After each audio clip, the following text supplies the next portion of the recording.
Hey guys, welcome back to our channel. तो आज की वीडियो में हम लोग पढ़ने वाले हैं socialism in Europe and the Russian revolution chapter 2 of history class 9th। तो फर्स्ट टॉपिक यहाँ पे दिया हुआ है the age of social change. Let me open it.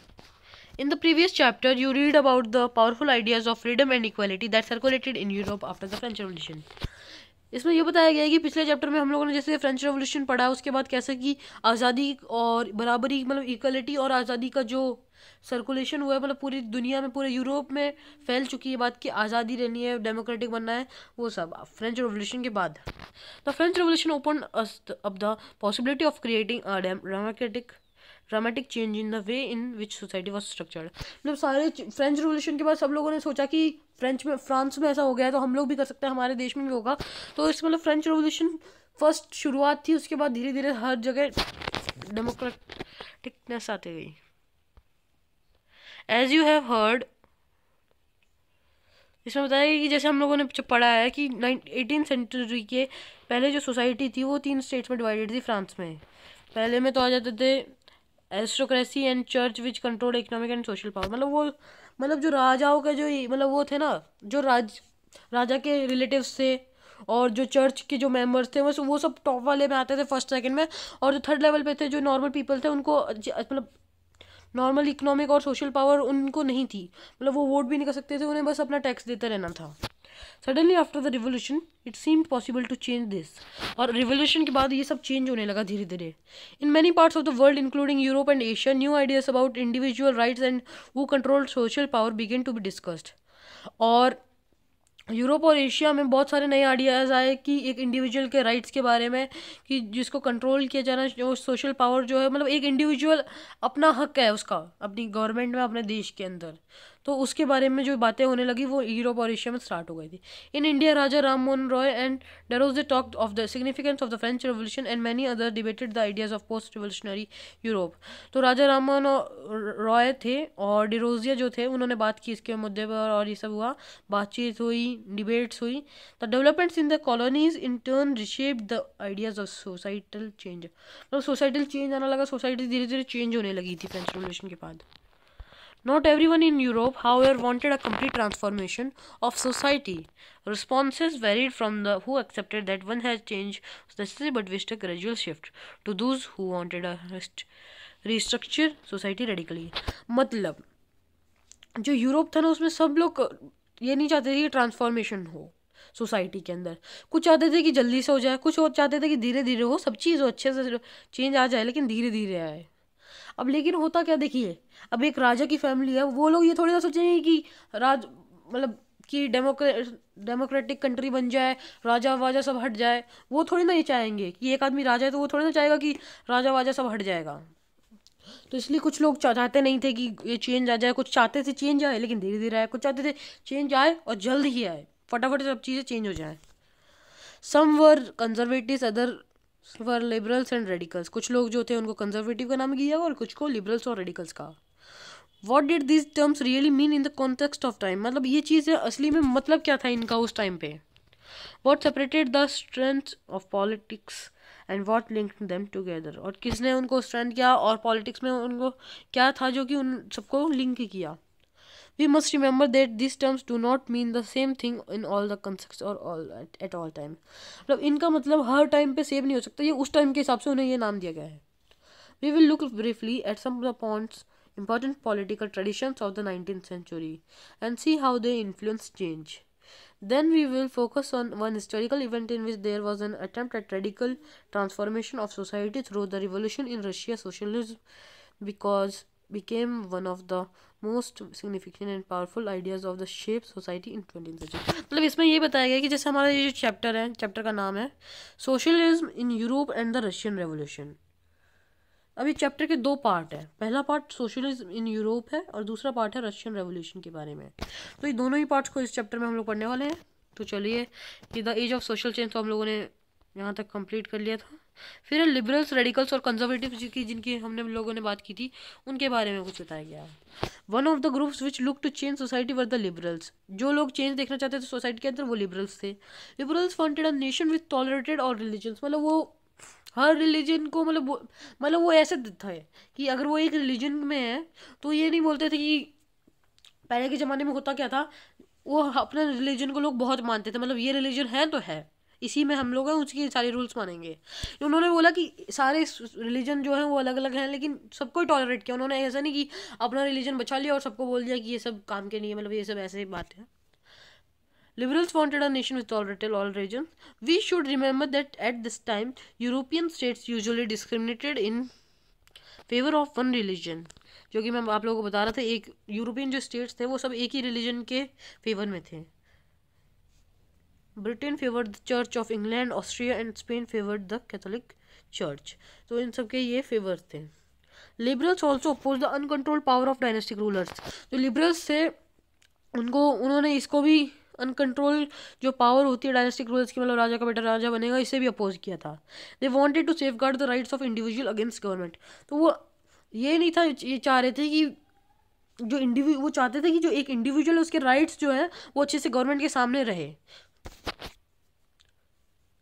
They argued for a representative elected parliamentary government, subject to laws interpreted by a well-trained judiciary that was independent of rulers and officials. वो ऐसी judiciary चाहते थे कि जो इसमें independent of rulers हो, मतलब उन्हें रूलर्स से कुछ फर्क ना पड़ता हो, रूलर्स उनको कुछ बोला ना सके, ऑफिशियल्स के दबाव में आगे वो गलत डिसीजन ना ले, ऐसी जुडिशियरी चाहते थे वो लोग। However, they were not Democrats. लेकिन वो डेमोक्रेट्स नहीं थे। They did not believe in universal adult franchise. वो बिलीव नहीं करते थे यूनिवर्सल एडल्ट फ्रेंचाइज के अंदर, जिसके अंदर हर आदमी को वोट्स के राइट हो एक एज के, सर्टेन एज के बाद। They felt man of property mainly should have the vote, not want vote for women. मतलब वो चाहते थे कि जो मैन है वो लोग ही वोट कर सकें, वुमेन जो है वोट नहीं कर सकते, इसलिए वो डेमोक्रेट्स नहीं है। डेमोक्रेट्स क्या होता है, जो कि चाहे कि सब everyone has equal vote and equal each vote has one value. तो जो यूनिवर्सल एडल्ट फ्रेंचाइज का जो फॉर्मूला है। In contrast radicals wanted a nation in which government was based on the majority of countries population. और जो radicals थे वो चाहते थे कि जो गवर्नमेंट हो वो कंट्री की मेजोरिटी ऑफ कंट्रीज पॉपुलेशन हो। मेजोरिटी कौन होती है, जो कि नॉर्मल पीपल है, और सब तो जो माइनॉरिटी होती है उसमें होते हैं जो राजा थे, और जैसे कि फ्रांस के एग्जाम्पल में हमें बताया था जो चर्च के मेंबर्स थे और जो किंग की फैमिली थी वो सब माइनॉरिटी है। तो मेजोरिटी मतलब ये चाहते हैं कि नॉर्मल लोगों के फेवर में कंट्री चले। मैनी सपोर्टेड वुमेन सफरगेटेड, मतलब इनमें ये लोग सपोर्ट करते थे वुमेन सफरगेट मूवमेंट को, मतलब ये लोग वुमेन को सपोर्ट कर रहे थे। जैसे कि हमने पहले पढ़ा था कि जो लिबरल्स थे वो वुमेन को सपोर्ट नहीं कर रहे थे। Unlike liberals, they opposed the privileges of great land owners and wealthy factory owners। और उन्होंने अपोज किया प्रिविलेज जो दिए जाते हैं लैंड ओनर्स को और वेल्दी फैक्ट्री ओनर्स को। They were not against the existence of private property। वो ये नहीं चाहते थे, वो प्राइवेट प्रॉपर्टी के अगेंस्ट में नहीं थे कि प्राइवेट प्रॉपर्टी होनी चाहिए, लेकिन उन्हें इस बात से गुस्सा आता था, मतलब इस बात से वो लोग परेशान थे, ये अच्छी नहीं लगती थी उन्हें कि प्राइवेट प्रॉपर्टी जो है लेकिन वो कुछ ही लोगों के पास है। 90% ऑफ प्रॉपर्टी जो है वो 10% लोगों के पास है, तो जो 90% लोग हो गए उनके पास बस 10% प्रॉपर्टी है। इस बात से वो असहमत है। फिर आती है बारी कंजर्वेटिव्स की। अब कंजर्वेटिव्स अलग ही थे। Conservatives were oppose to radicals and liberals after the French revolution. However even conservatives had open their minds to the need of change. मतलब कंजर्वेटिव्स जो थे वो अपोज करते थे रेडिकल्स और लिबरल्स, बोलते तो हमें चेंज चाहिए ही नहीं। लेकिन फ्रेंच रेवोल्यूशन के बाद जैसे जैसे धीरे धीरे चीज़ें बदलने लगी तो उन लोगों ने भी थोड़ा थोड़ा अपना जो माइंड था वो चेंज करने लगा। Earlier in the 18th century conservatives had been generally oppose to the idea of change. मतलब लेकिन 18th century जो थी उसमें वो लोगों ने मना कर दिया था कि हमें ये चेंज नहीं चाहिए। By the 19th century they accepted that some change was inevitable but believe that the past है टू बी रिस्पेक्टेड है।